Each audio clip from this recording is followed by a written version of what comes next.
He's one of the pioneers in filmmaking special effects. He was the first person really to present a beautiful way to realize monsters and dinosaurs on screen. He was able to resurrect prehistoric giants for entertainment, managing to both thrill and frighten audiences. Willis O'Brien was not just sort of a screen magician, but really a pioneer because he was inventing something fundamental. He's also the man responsible for bringing to life one of the most iconic movie monsters that would inspire a generation of filmmakers, including that of Ray Harryhausen in Ajit Subaraya. The theatricality, the showmanship, I just came out awestruck, and I realized what you could do with animation. I mean, it changed my life. But every legend has their humble beginnings, and in this video, we'll go through the early life and creations of the man known as Willis O'Brien.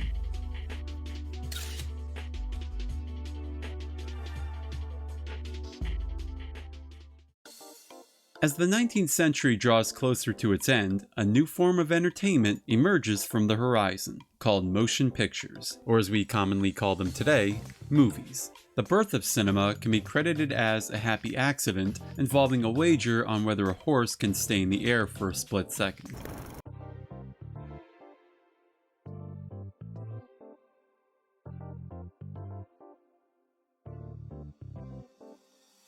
This wager gave photography a means of bringing a collection of images to life, or at least create the impression that it did. Fast forward a bit to a man you may have heard of, known as Thomas Edison, who not only invented the light bulb, at least to commercial success, but also helped pave the way for motion pictures, coming up with one of the earliest film cameras, the kinetograph, as well as creating the first film studio, the Black Maria. However, theaters weren't a thing yet, so the only way you could view these movies was by this clunker called the kinetoscope.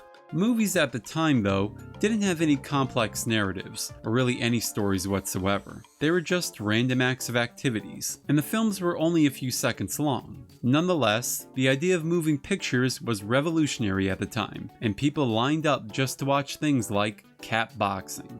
Don't lie, you'd watch it too. As time advanced, so did movies. Thanks to the Lumiere brothers, films were no longer bounded to peepholes, and people like Georges Méliès proved how much more fun movies can be thanks to the simple technique called editing. The Edison films were all created using one simple take, but once editing was discovered, movies were never the same again, as motion pictures can now start constructing narrative storytelling. Georges Méliès is also often seen as a pioneer in the special effects business, with elaborative sets, creative editing, and even producing the iconic image of a man in the moon. Special effects in movies were quite rare in the early days of film, and seeing giant creatures was definitely a tricky thing to pull off, unless you were doing traditional animation, of course. But there is another form of animation that could bring giants to life without having to deal with inks and papers. The technique is called stop-motion animation, sometimes referred to as stop-frame animation or dimensional animation.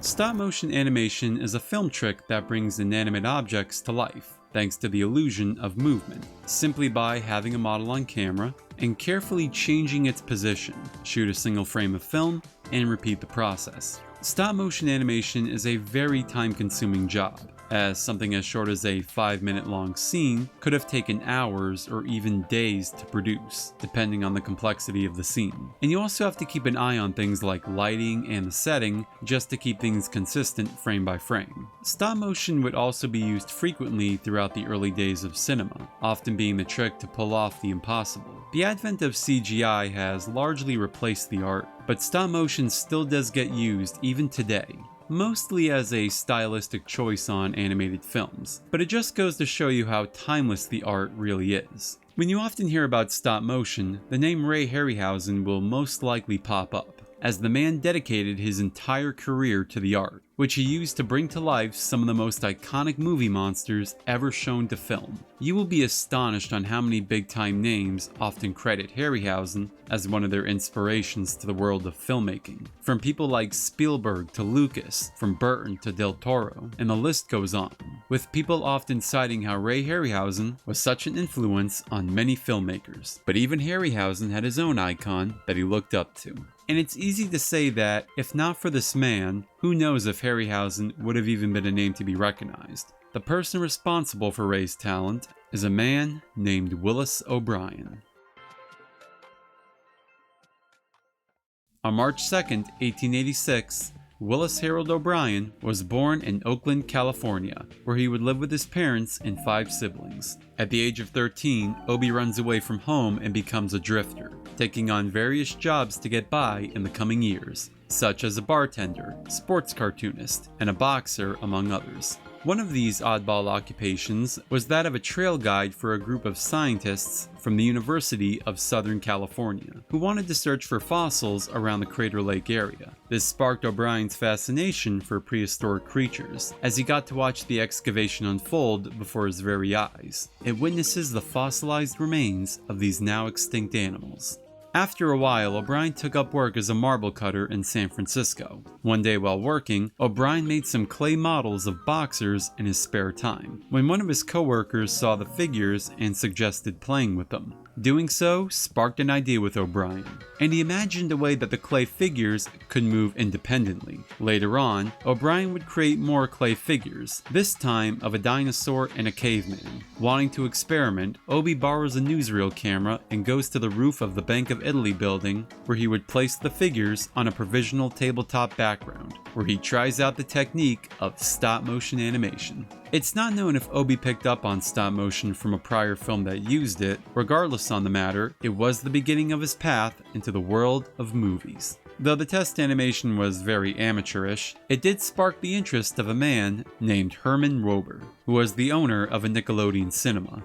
Impressed by O'Brien's work, Wober gave Obi $5,000 to remake his test project as an actual film. O'Brien gets his foot in the door as a filmmaker, and after 2 months of working, Obi creates his very first motion picture, titled The Dinosaur and the Missing Link, a prehistoric tragedy in 1915. The short film centers around a group of cavemen who are being bothered by an ape-like creature called Wild Willie, the missing link, who is always on the move looking for food. But he barks off more than he can chew when he encounters a brontosaurus who puts the crazy simian in his place. Funny enough, the 2 creatures shown in the movie would become forerunners for bigger projects in Obi's future. While the animation and models may look crude, the short was enough to garner the attention of Thomas Edison, who not only distributed the film at his company, but also hired Willis O'Brien on board in his Conquest Pictures division to make more prehistoric stop-motion films, like RFD 10,000 BC, the story of 2 cavemen trying to win the heart of a woman in the Stone Age.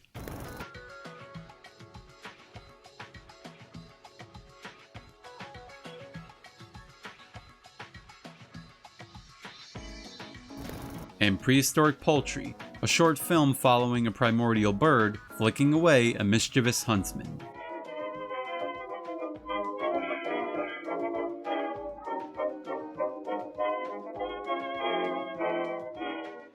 After working several different occupations, Obi had finally discovered a line of work he truly loved.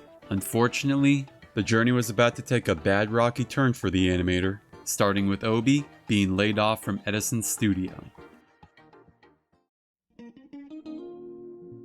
By the turn of the 20th century, motion pictures had now become a staple of entertainment across the globe. Since Edison's breakthrough with film technology, other studios started arising to make their own movies for the world to see. However, there was one man standing in their way: Thomas Edison. At the time, Edison believed he held the patents to almost all film projectors and motion picture cameras. Once other film cameras started popping up, Edison began suing other studios for patent infringement. Sometimes he'd win, sometimes he wouldn't, and more competition just keeps showing up. In late December of 1908, Thomas Edison, along with several other film distributors, formed together to create the Motion Picture Patents Company, which in short became an organization that pretty much controlled the entire film industry. with Thomas Edison even in control of film stock itself.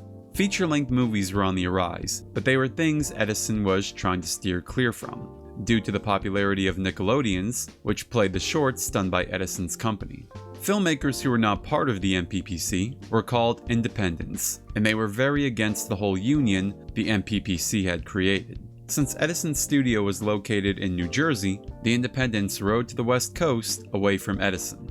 This led to the birth of cinema in Hollywood, California, where the state also had added benefits with film production, given its much better climate, as well as more of a variety of locations for shooting films.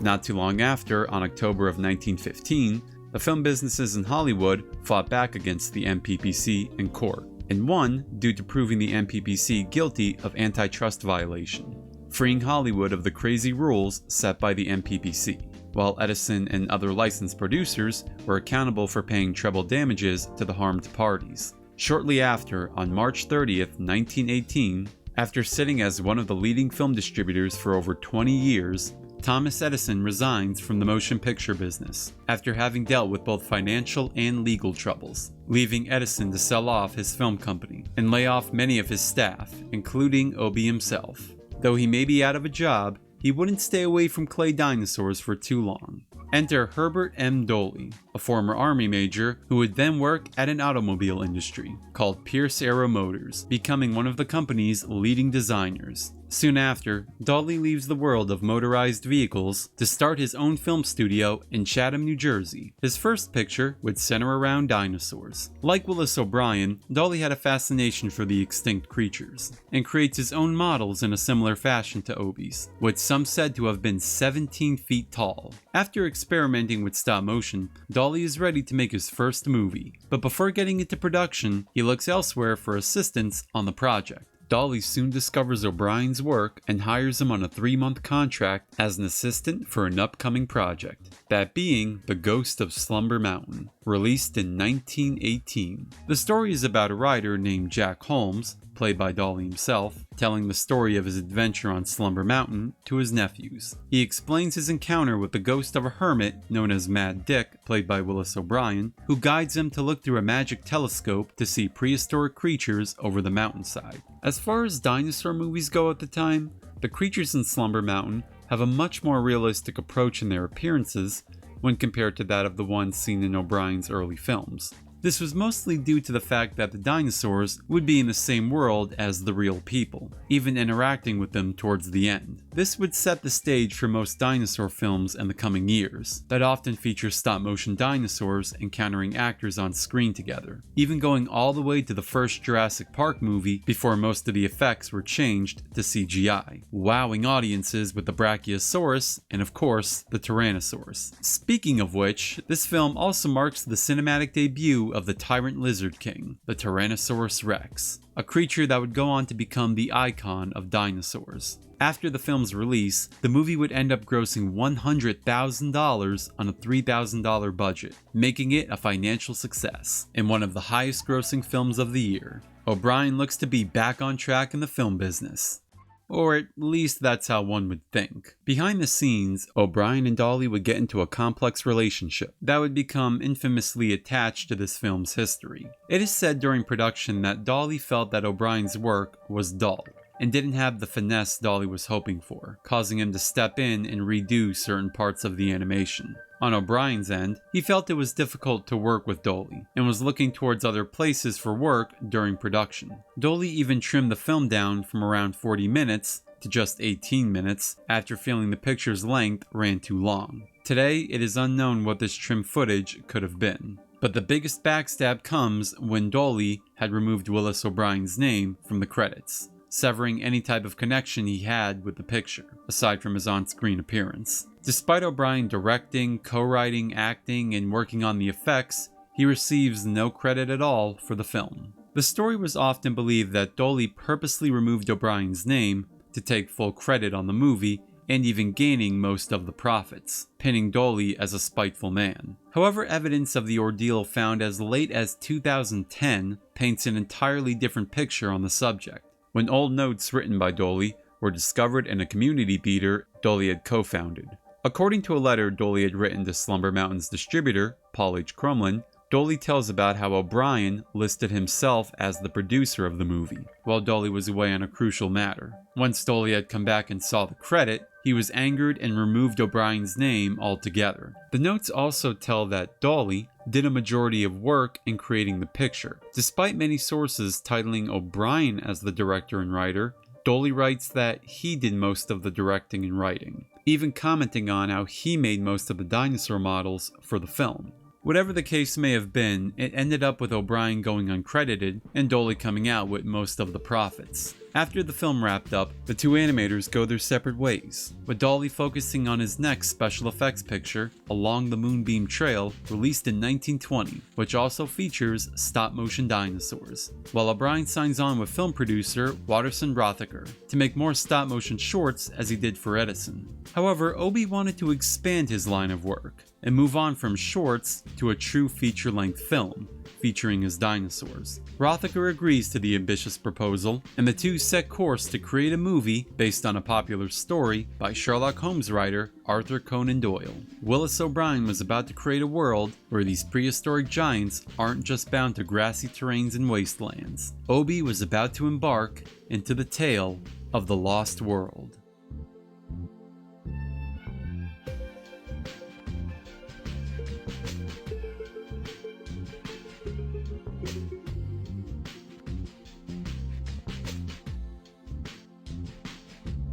Thank you.